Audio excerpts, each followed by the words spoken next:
Hello, everybody, and welcome to the Talking Groose. I am your host, the Groose, and like every 2 weeks, we come to you from Rocket Courier Studios in wonderful Tempe, Arizona. Actually, cloudy Tempe, Arizona today. It's a little bit overcast here and beautiful outside. Across the table from me, like always, is the co-host. How are you doing today? I'm good.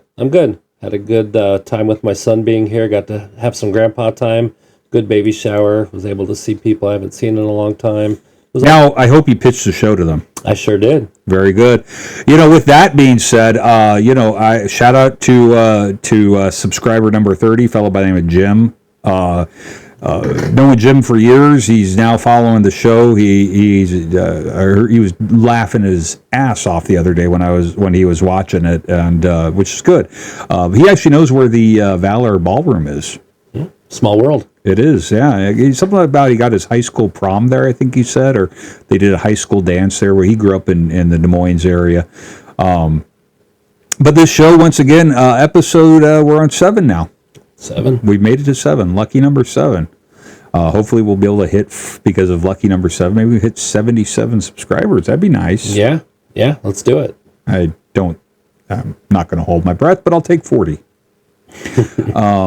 But yeah, we're going to cover a little more. There's some good world records that came out this last couple weeks. Looks like there's some good humorous stories that we can cover too. Yeah, there are. I mean, it's funny because the humorous news comes in spurts, it seems like. But yeah, we're going to cover some of that here, and I hope you guys like that. But first, here at the Talking Groose, we do care about people, and we want to go ahead and get this out. So a friend of the family of the co-host is having some issues going on. So let's go ahead and take it away. Go ahead. I'll let you explain about this, and we'll go from there. Okay, sure. My sister's friend Chrissy from, we've known her for like 30 some years, and she is battling stage 4 cancer. She doesn't say what kind of cancer it is. I have not seen her in many years, but this is her GoFundMe page. I have already donated the first $50. I'm hoping that everybody will match or exceed my donation to help her out. She's in need of help with her medical bills, and she's a good person. She's a mom, she's a sister, she's a daughter, she's actually a cousin of my sister's husband. We found out kind of in a roundabout way. But anyway, I encourage everybody, if you can donate. I know the economy's tough right now, but if you can donate just a little something to help her out, she's a good person. Yeah, so everybody, please give something to help out. We know stage 4 cancer is not very fun for anybody. It's not it's a hard one to overcome. And we're going to put the link. Down in the description of the show this week, we'll go ahead and put a link in there so that if you guys want to go to the GoFundMe page to donate to help out, that we'll go ahead and keep all of you posted on this story and how it's developing, and it's help somebody else out. Do your bit to help humanity. Everybody, we're here definitely to do good.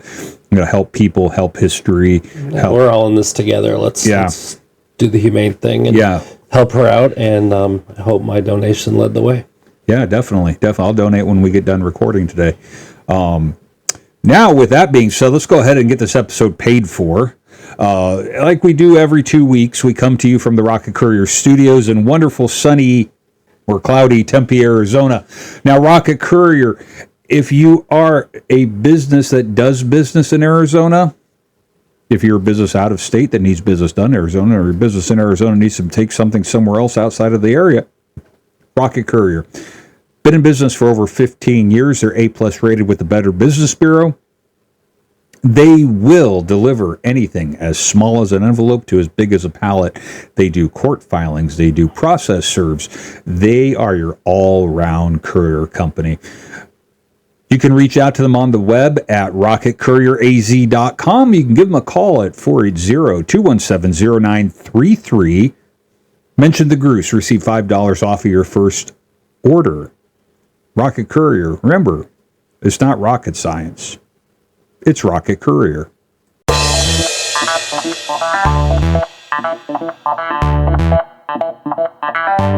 Our first story, library book on psychedelics took a long, strange trip for 37 years.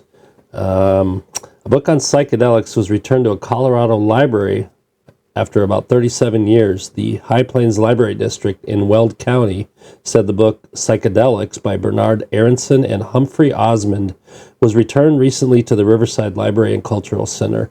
The book was due back on May 30th, 1987, and was accompanied by a note saying, "So sorry it's late. It's been a long, strange trip." You know, that reminds me of the movie, for some reason, Fear and Loathing in Las Vegas. Yeah. Yeah, because God only knows if it took 37 years for that book to. I wonder what the library fines on that would be. Right?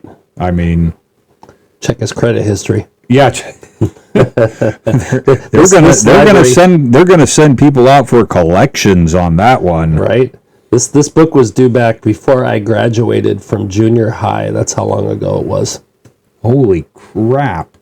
Before my brother was born. Like a year before. That's, 37-year-old book. I mean, I've had library books that have shown up late before, but nothing like that though. 37, but how do they? I mean, did they send them mail or notifications about it? I mean, it's I don't know, but somebody from the library joked on social media that far be it from us to suggest that a book on psychedelics may have affected someone's perception of time. What type of psychedelics were they on? Were they mushrooms or something? Or were they licking the back of a frog? They did a little too much LDS in the 60s. Yes, yes. Well, yeah, I'll buy that. What about him? Him? He's harmless. Back in the 60s, he was part of the free speech movement at Berkeley. I think he did a little too much LDS. LDS? Exactly. Star Trek 4. Yeah, exactly. What do we got coming up next here? Another story. Next, how about we look at Missouri Museum takes a world record for wearing underwear as hats. And I know we have a picture on that one. Yeah. Yeah, go ahead. We'll get a picture up here. Go on with the story. Let's see. A museum in St. Louis, Missouri successfully broke a Guinness World Record by gathering 355 people to wear underwear on their heads at the same time. The City Museum attempted the record for the most people wearing underwear on their heads for 314 Day, a local holiday celebrated March 14th in honor of the city's 314 area code. I still wonder, since the old record was 270, why they didn't just do 314 people, but, Yeah, you would think that, it would 314 and we'd have 314. I mean, yeah, the previous record of 270 was set in Naperville, Illinois in 2012. Hey, Illinois, Naperville, you know where that's at. Yeah. The museum provided the white briefs for the attempt, though, so they weren't used underwear. Oh, thank God. Thank God, that would have been bad. I mean, hey, what's that little, you got a little brown streak in your hair. Skid marks. Skid mark. And a Guinness World Records adjudicator announced just after 2:30 p.m. that the record had officially been broken with 355 people. Once again, the adjudicator. Yeah, have you ever seen the movie John Wick, the John Wick movies? I have not. Well, they have there's characters in the John Wick movie called adjudicators, and they come and they give them this coin, and it allows them to it allows them to be able to get out of something or do whatever, and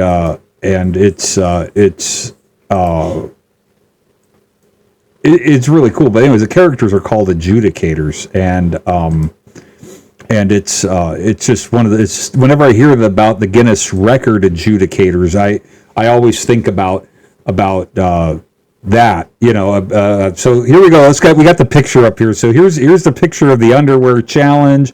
You got the kid there on the front right. The front right. He looks like, what am I doing here? Yeah, the kid in the blue shirt with the stripes. I wonder if he's like, did my parents drag me here? Mom, Dad, why did you bring me over here? And then the kid next to him looks to be taking a picture. Well, it's everybody. I mean, come on. This kid, the kid here on the kid with the picture, I'm really thinking he's going to be the next kid that's going to be on an Alaskan Airlines flight, and he's going to be there to do the what do you call it? The filming when the door blows off. Yeah, he's speaking of that, I've come to this conclusion because there's been a lot of airplane situations recently where you heard about the tire falling off. I think it was United. Yeah, and it crushed 2 cars in the parking lot. There's been things like that happening. I have come to the conclusion that if I ever fly, next time I fly, my carry-on bag's going to be a tool bag. Why? So you can I can start putting the plane back down the door. Yeah, it's going to be a tool bag with a lot of duct tape. Yeah, okay. But are you going to have a 5-point harness on so you don't fly out the door? No, I'll hook on like one of those tethers, like you see the guys that clean the skyscrapers have. They're tethered onto the thing, so in case they fall, it'll be like a bungee cord. And I'll be out there fixing. I'll feel like I'm Han Solo fixing the Millennium Falcon to get the hyperdrive to work. I mean, it's so once again we gotta bring this back here once again. Our good friends the raccoons are at it again. We saw them a couple episodes back stealing DoorDash. Right. Then we saw them. We thought they were in Washington. Yeah, they hijacked a sign. We thought they hijacked a sign, but we found out they didn't hijack the sign. It was just some pranksters. I think it was a ploy because the raccoons are now we're up in Toronto, I believe it is. The raccoons they went up to Canada. In Canada, there were raccoons wandered into a busy Toronto McDonald's. So a customer at a McDonald's restaurant in Toronto captured a video when a curious and presumably hungry raccoon wandered into the eatery. So we have, where is it here? I did have the picture of it. Well, go ahead and talk about this story, co-host, while I pull this picture up for us here. I was just wondering, after they chased him out, did they bring him around back and use him as mystery meat? Where's the crickets? Here. Crickets. No. Where's the crickets? Let's do that again. Okay. Yeah, we're plagued with some issues today, guys. But yeah, go ahead. Go on with about the raccoons here. I don't have the story. He doesn't have the story, folks. I have everything but that one. He has everything but the raccoon story. But let me go ahead and find. So anyways, back here. So there was a video. Edit. We're not editing this out. This is too good to edit out. So the video was posted to TikTok by TikTok user at KRINOUSEC.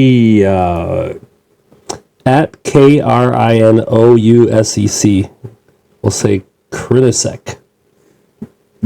So the show is, and it shows the raccoon calmly wandering around the inside of a Scarborough area McDonald's while customers look in surprise. It says the raccoon approaches the man recording the video and investigates his legs. He says, "You like my shoes?" The animal then turns his attention to a jacket on the seat beside the man, which has a faux fur liner on its hood. "That's for my son. Come over here," the man says. The man continues to film the raccoon as he wanders through the restaurant and attempts to evade an employee trying to lead it to the door with a broom. The TikTok user said McDonald's employees tried using chicken nuggets to lure the trash panda to the exit, but he didn't fall for it. Oh, a very smart raccoon. Maybe he wanted a taco instead of chicken nuggets. No, he's like, chicken nuggets, give me a Big Mac. You're going to lure me out, at least give me the most expensive item on the menu. Well, I think that'd be a quarter pounder with cheese, folks, or a double quarter pounder with cheese. So. All right, here we go. Here comes the video for this here. So here comes the raccoons.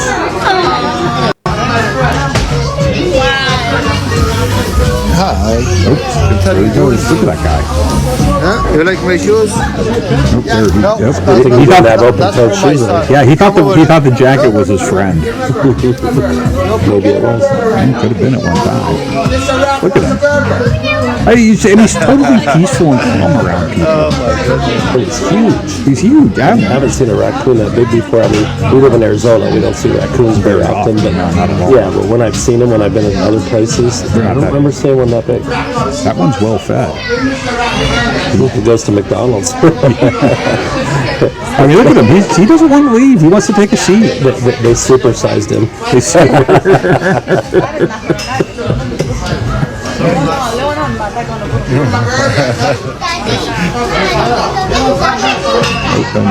They're finally trying to get him out here. There we go. So yeah. So anyways, raccoon was. Another raccoon story. We'll keep them coming as long as we can find them. It's been an ongoing thing. Raccoons, snakes. Yeah. I mean, Well, then I guess that'll lead us into the snake story.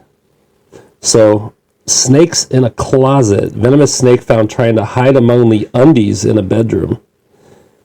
Snake catcher was called out to a home in Queensland, Australia. Again, our friends down under, where the second most venomous snake in the world was found literally trying to hide among the undies in a resident's bedroom. The Sunshine Coast Snake Catchers 24/7 posted how a would video. you like to work for that company? The Sunshine Coast Snake Catchers. Pass. Hard pass. Posted a video to Facebook showing snake catcher Daniel Rumsey's encounter with a juvenile eastern brown snake in a woman's bedroom. At least he was going through women's underwear. Okay. The video shows the serpent slithering through a pile of laundry. He was literally trying to hide among the undies. Now, on the were they using those undies for the world record? I don't know. Did they hand them out in Missouri all the way to... They might have. The bedroom's resident thanked the snake catcher in a comment in the post. He stuck his head under the housemate's door, otherwise he would have gone undetected, and I might have copped a bite when I went to bed, she wrote. The snake was relocated to a wilderness area. Well, at least they got the snake out of there. I mean, Yeah. Snakes on a plane, snakes in a closet. there was a story about a snake in a car that we passed on. Snakes and raccoons, It's an ongoing common theme. Now, we've also we've stumbled across a lot of bizarre people find strange things in their home. Oh, yeah. Here's one that came out. A woman cleaning out deceased father's home found a live grenade. Oh. It says Army personnel was called to a Quebec home when the deceased owner's daughter made a surprising discovery in a toolbox, a live grenade. Kendrin Sims Bachman said she and some of her family members were cleaning out the Knowlton home, formerly occupied by her father, Frank Sims, who died in October. And it says we went into his tool room, which was always like nobody ever went in his tool room. That was a sacred place. Sacred place. So he was planning for that was his just in case somebody invaded his home grenade there. But yeah, and that goes on to one of the things we'll talk about in viewer comments. One of the viewers left a comment on strange weaponry. So she was looking for something, and she opened up the toolbox, and she says there was a grenade. She said she remembered the grenade from decades earlier, but had thought it was long gone. She remembers it from almost 30 years ago when her dad brought it back from her grandfather's house. So this is a hand-me-down grenade? I guess so. Yeah, I mean that's the only thing I could think of. All that reminds me of is taking a karate class when I was a kid, and it had the karate instructor had a desk, and his front desk it said complaint department, take a number, and it was a grenade. Oh, nice. Nice. Yeah, so she contacted the Canadian Armed Forces, and they took the grenade with them, and I'm assuming that they got rid of it. It had she said it had the detonator on it, and everything was intact. So they loaded up in their truck, and they got rid of it. The incident has added to the legend of her father, who was a well-known character to his family and friends. When everything was clear, she went back and told the neighbors, and they're all laughing and says, "Well, Frank was sure to make sure we were on our toes. He wanted to make sure we remembered him." So, well, that's it. I would have remembered him more. That's it in a nutshell. He wanted to make sure. No, I think he was a nut, and to be able to keep a live grenade in your house. Why? Why? That's all I got to say on that one is why. Yeah. He's looking for a sound effect, people. Nope, that didn't work. Pass on the sound effect. Yeah, I don't know what's going on today, guys. We have...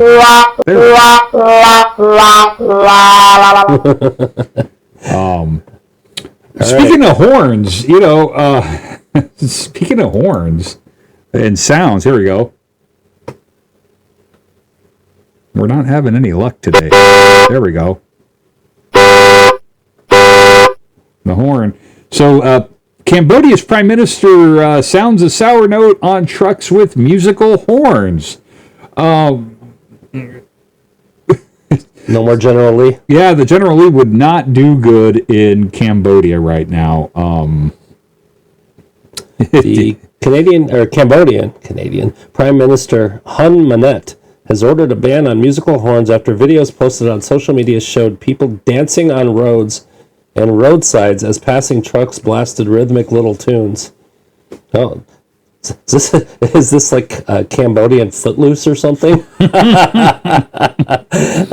He last year took over the wheel of government from his father, who led Cambodia for 38 years, and called on the Ministry of Public Works and Transportation and police across the country to immediately take action against any vehicle with a normal horn has been replaced by a tune-playing one by ripping it out and restoring the standard honking type. Yeah. We need the General Lee thing here, but what do they go? Do they go over there? Hey, excuse me, sir, we're pulling you over because you have a horn that makes sound. Yes. Can you pop your hood, please? He says such dancing affects public order and poses a traffic hazard that is a threat to life and limb, least of all, not to the dancers themselves. One video shows 3 young people dancing in the middle of a road while a large trailer truck coming their way lays down a beat. For Cambodians, there will be no more dancing in the street. It's like Footloose. I told you. It's like Footloose. It's Footloose. Just bring in Kevin Bacon and John Lithgow. John Lithgow can give his speech about dancing. Yeah. And he is testing us. Every day, our Lord is testing us. If he wasn't testing us, how would you account for the sorry state of our society? For the crimes that plague the big cities of this country? When he could sweep this pestilence from the face of the earth with one mighty gesture of his hand.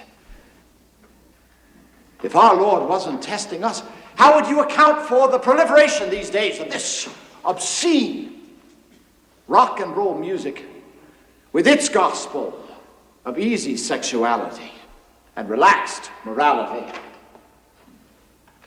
If our Lord wasn't testing us, why, he could take all these pornographic books and albums and turn them into one big fiery cinder like that. But how would that make us stronger for him? That would be great. That would be great. Only in Cambodia. Once again, I would not live in Cambodia now because of the fact that you can't have musical horns. This is boring. Right. So even though we sort of covered it a little bit, we covered a world record ahead of time before we should have. The underwear was a great story to cover a world record with, and That's still an odd news story. It's still a very odd news story. Let's go ahead and move on to Strange World Records.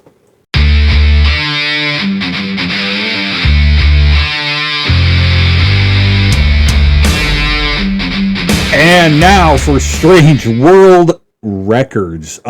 This week, this last couple of weeks, there's been a number of world records that have been broken again, and some that are actually being attempted to be broken.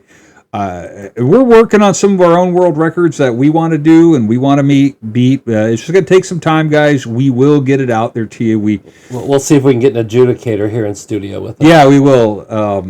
Let me get a hold of John Wick. Right. To get an adjudicator. All right, the first story. Yeah, so to lead off our thing, 50 California students visit all 50 BART stations in record time. Yeah, only in California. And who cares? Next. Okay, so on to the next story. Now, really, so the story goes on. A group of University of California, Berkeley students showed their love of the public transportation by traveling to all 50 Bay Area rapid transit stations in a record-breaking 5 hours and 47 minutes. I guess they didn't have. I wonder if that factored in LA traffic or California traffic. I mean, this is BART's up in. Yeah, that's up north. Up north, but I do know that when Phoenix first started building their light rail. A former talk show host here, he wanted to call it the Phoenix Area Rapid Transport, so we could call it the FART. Oh, that'd be good. PH though. Yeah, PH for PHART. Play on words. That'd be great. Anyway, this says members of the USC Berkeley Transportation Graduate Students Organizing Committee, or Transco. That's a mouthful. Said they aim to break the Guinness World Record for the fastest time to visit all 50 BART stations, and ended up beating their own goal time. Well, at least they were overachievers. The team broke the previous best-known time of 5 hours and 49 minutes, although it was unclear whether that time was officially recognized by Guinness World Records. No adjudicator. Yeah, I know. Those the Transco students said that they are now awaiting word on whether their tour of the Bay Area will make it into the record books. Yeah, so there's anyone who doesn't know, it's like a 6-week process. You have to, and this is part of what's taken us so much time. You have to apply to break a record. Guinness, you can't just do it. You can't just do it. You have to apply with Guinness that you're going to break the record. And I'm assuming what they do when you apply is that they go through their records to make sure that it is a record that you're breaking, or if you're breaking a new record or creating a new record. Like for example, in our one of our next stories here. So there is there's women that are attempting a 500-mile journey in toy cars, and they're those really cool electric toy cars. It says a pair of Florida women are attempting to create a new Guinness World Record by driving 500 miles down the state's coast in a pair of toy cars. Cassie Abran and her friend Lauren, who requested her last name to be withheld, are don't die over there. We have water. Who requested her name to be withheld, are documenting their adventures on social media after setting off from Friendship Fountain in Jacksonville in a pair of ride-on toy cars. The women's are aiming to make the 500-mile drive to the southmost point bayou in in Key West in about the time of 2 months. So are they going to be met every night with a chiropractor to?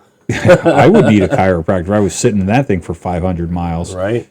I mean, the duo said that the Guinness World Records not currently list a record holder for long distance traveled by a toy car, but the record-keeping organization approved their application to inaugurate the category. So that's a new one. So there we go. We're going to have to follow this one to see if they actually break it.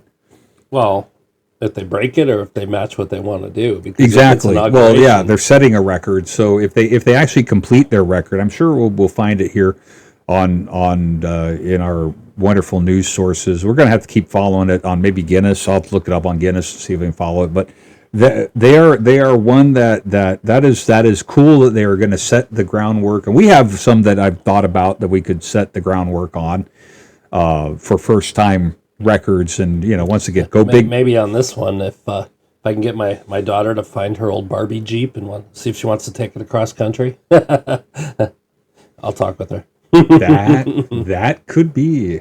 I would no. It's like the back in the what was it, the 40s or something, I think it was. Guys drove a car backwards across the U.S. Did they use their rumble seat? I don't know. I mean, I don't remember. I remember they broke the record, but I have to look it up. It was. But yeah, so let's give it to these two ladies for actually trying it, and that's all that counts. We will be trying to break some world records, and we will be following them, and I think it would be really cool if they do break their record and they do get in Guinness. I mean, maybe we can set up a Zoom call or something with them. That would be cool. Reach out to them. Online interview. Yeah, reach out with them. That would be the idea. I think that'd be a great idea too. That would be real. Speaking of world records, this guy owns, he's broken more than 250 Guinness World Records. His name is David Rush, and he broke one. He broke one on March 21st by putting on 10 T-shirts in 15.03 seconds. I take it he did this by himself because he took the record here, and then it says he previously earned the records for most T-shirts put on in 1 minute with a team of two, and most T-shirts put on in 30 seconds, and also a team of two, while teaming up with his wife Jennifer. He is currently pursuing the goal of holding the most concurrent Guinness World Record titles.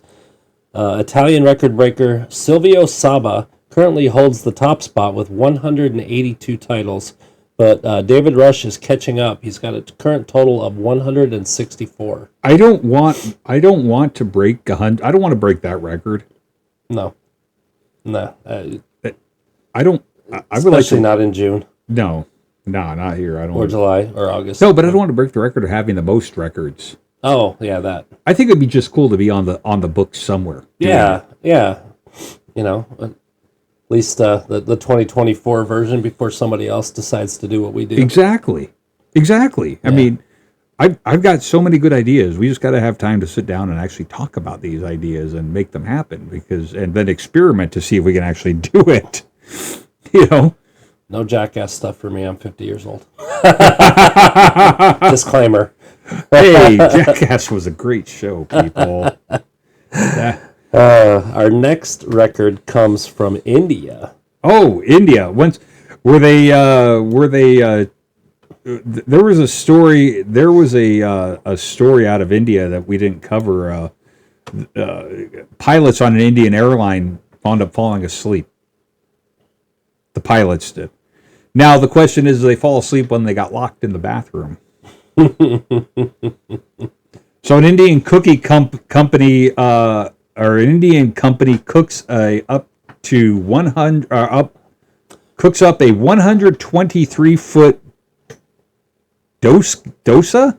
Dosa. I'm figuring it's a type of Indian probably cookie. a cookie. Yeah, to break a world record. It says MTR Foods gathered a team of 75 chefs led by one named Reggie Matthews to create the 123.03 foot dosa at the company's factory in Bhamasandra, Bangalore. Say that 5 times fast. The savory crepe took the Guinness World Record for longest dosa. Oh, it's a crepe. Oh, potato, right? For the longest dosa from a 54-foot, 8.69-inch dosa cooked up in Hyderabad, Telangana. I have no idea where Telangana is. In 2014, I might have to find it and then cut to that picture on the the map. Yeah, so.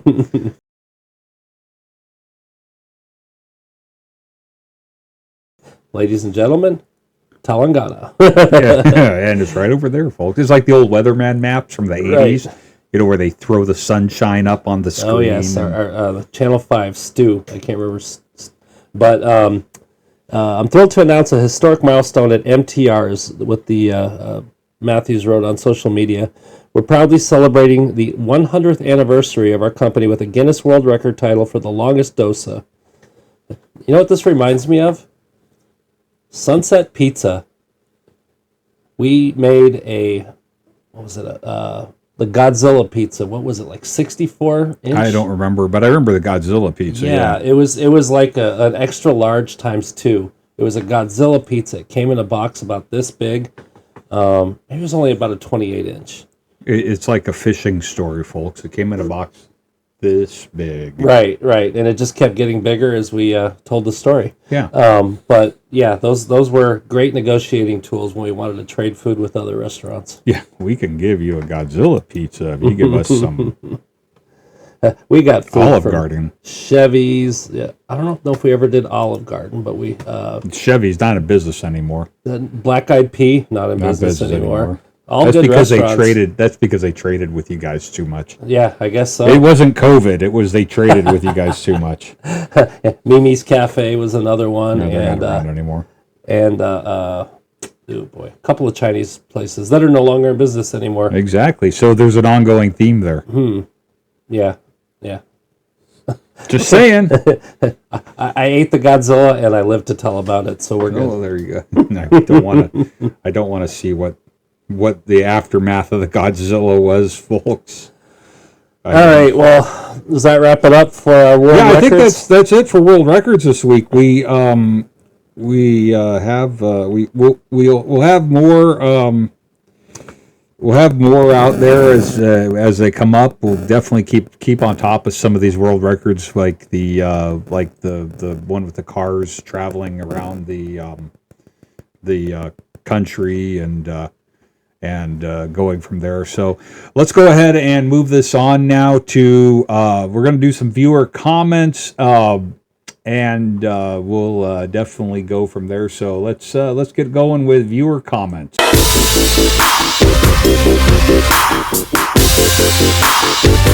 All right, everybody, welcome back. This is instead of doing Let's Talk this week, we're going to call this the mail-in edition of Let's Talk. It's going to be just some viewer comments. We got a couple. We got one that I really liked, so we're going to talk about that. And once again, let's as these go on and more people give us comments and hints and tips and suggestions, we always ask for that. We'll talk about them on the air here with us. Not on the air, but we'll talk about it online because we're not on the air. I mean, if we're on the air, this would be 1990 something, right? So this comment here, it comes from YouTube. It's they had commented on the short about the unearthing of the World War II bomb that was found at the construction site from the college campus. So from YouTube, it was Kristen 1652 said, "My uncle's kids bought a foreclosed house in Orchard Park, New York. The guy that had lived there previously was a collector. Thousands of rounds of ammunition scattered throughout the house, and detonation devices were everywhere.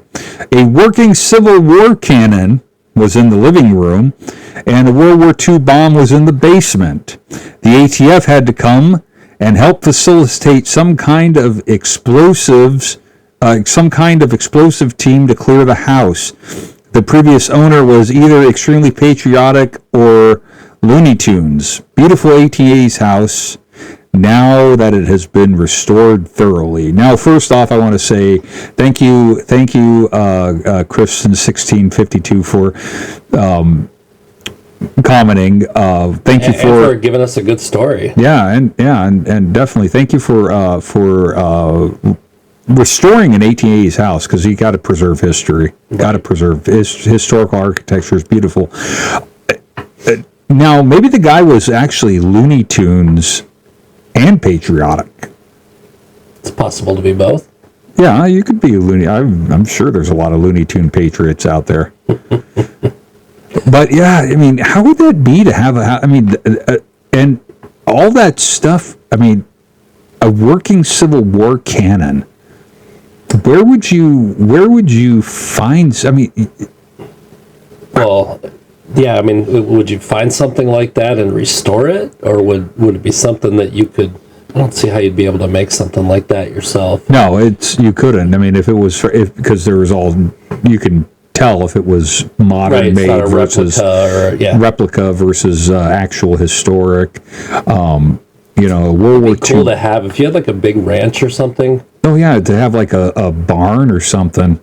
Yeah, I don't know if I'd have it actually be working or with live rounds in it. Well, I wouldn't put live rounds. I would like to get old. I like historic guns. I think they're fascinating. I wish I had some. One of my drivers, Jerry. I mean, big historic guns guy. historic guns are so amazing because as a society, we use them to fight battles. We use them to defend. I mean, and it was the technology back then.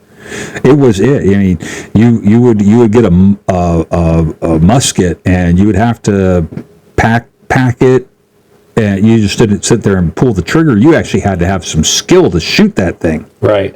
And when not everything was automatic or semi-automatic or there was a quote I remember reading. So the Henry repeating rifle came out. Mm-hmm. All right. I think it was the Henry repeating rifle, but it was a quote that the Union soldiers got it towards the end of the Civil War, and it was General Sherman's men got it, and it was from a Southerner. The quote was, "Sherman's boys can load up on Sunday and not have to reload again until Saturday." Because of that technology, they felt like that. I'm sure it felt like that to them. Yeah, those guys probably were just heard sounds that no human had heard before. Yeah, those guys were just popping off shots left and right, and then somebody else goes and loads it up again while other people are still shooting.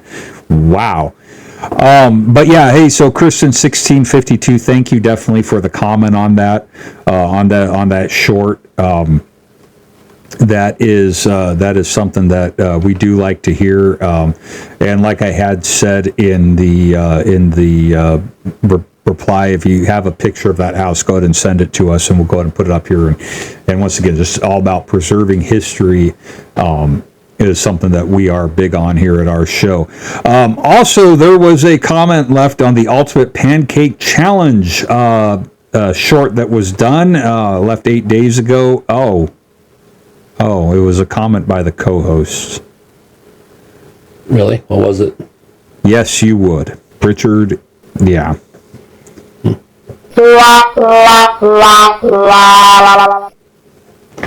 Yeah.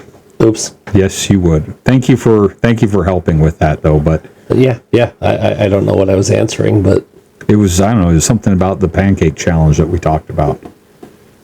I don't remember even doing that. Might have been but he was drinking that night, probably, folks. And I was a little Looney Tunes that day. Little Looney Tunes. He was a little Looney Tunes. At least he didn't have live ammunition in his basement for the Civil War cannon. Civil War cannon there, yeah. Well, anyways, everybody, with that, let's go ahead and put this show to bed. Once again, like, subscribe, hit the little bell. Just one more quick reminder. Please don't forget to, if you can, in this economy, make any kind of a donation to Chrissy Peralta's cancer. Yeah, and we'll go ahead and put that. We'll go ahead and put that link to that GoFundMe page in the description of the show this week. So down below, if you're actually on YouTube, when you're on YouTube, and you can go ahead and look into it. We appreciate anything. Yeah. You could, help them out. Help them out. It's always good to help people. It's not just we don't help people around the holidays, and we need to help people year round. With that being said, let's go ahead and thank our sources this week. We once again, the AP, UPI seems to have the best source for all of the silly stories. We didn't get a chance to talk about this story, but we will in our next episode. Sky News has pulled up some interesting stuff. An English news organization. So we always have good stories from across the pond. I'm sure they will always have some good across the pond stories. And we had one from Australia. Oh, we had one from Australia too. Yeah, I think that was UPI found that one though for us. But once again, thank those guys for all the good stories. Thank you for you guys. Thank you. And we'll be following up on the record breaking of the two ladies that are riding in the electric cars. And go from there. So with that being said, once again, like us, follow us at The Talking Groose. You can catch us on Twitter or X. You can catch us on Instagram, Facebook, and here on YouTube. Don't forget to subscribe. And don't forget to subscribe. Click the like button. Get notified of when we have this. Our next show, I'm going to start doing this one. So let's see here. We got today. This show is going to come out on the 26th at 10 a.m. So our next show will air on YouTube on April 9th at 10 a.m., guys. So tune in or you don't tune in anymore. You do. In a way. On a computer screen or a phone screen. But That's true. But anyways, follow us on social media for updates and shorts as that will come out through the week. With that being said, co-host, I think we're going to put this one to bed. And what's your thoughts? Everybody, have a good couple weeks. We'll see you soon. There's the music coming on, and we will see you guys in a couple weeks. Thank you again, and always remember, let's talk.